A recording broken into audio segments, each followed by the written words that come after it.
Chinese Premier Li Qiang has responded to Donald Trump's shocking 104% tariff on all Chinese imports.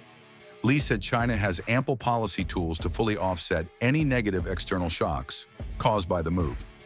Despite the aggressive tariff hike, Li reiterated confidence in China's economic growth in 2025, calling it healthy and sustainable.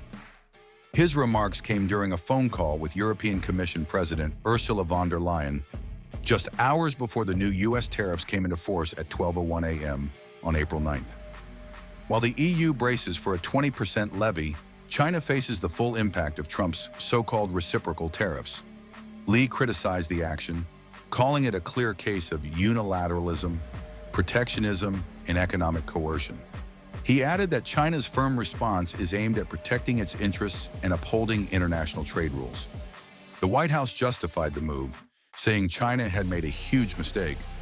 Listen in to what Press Secretary Caroline Leavitt had to say.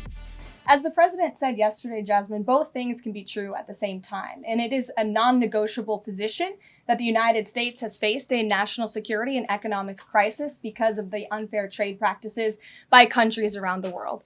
As for the president, I have maintained this position. The entire administration has always said that President Trump is willing to pick up the phone and talk.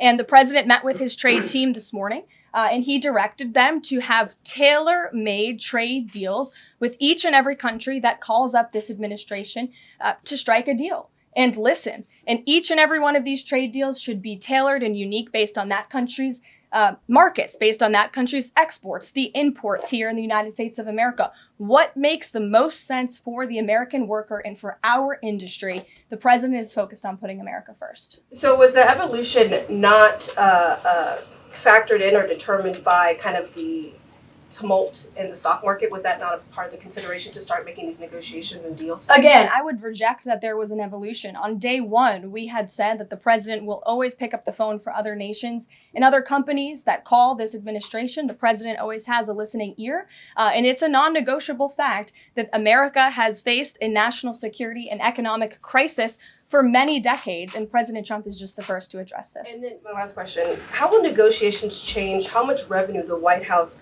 is planning to make from the tariffs? Well, that has yet to be seen, but as the president said, the reciprocal tariffs, which will continue to go in effect as these deals are negotiated and ongoing, will generate trillions of dollars in revenue to the United States. And this is twofold. The president wants to onshore jobs here to the United States of America. He wants to boost our manufacturing industry. He also wants to tackle these crippling deficits with almost every single country around the world.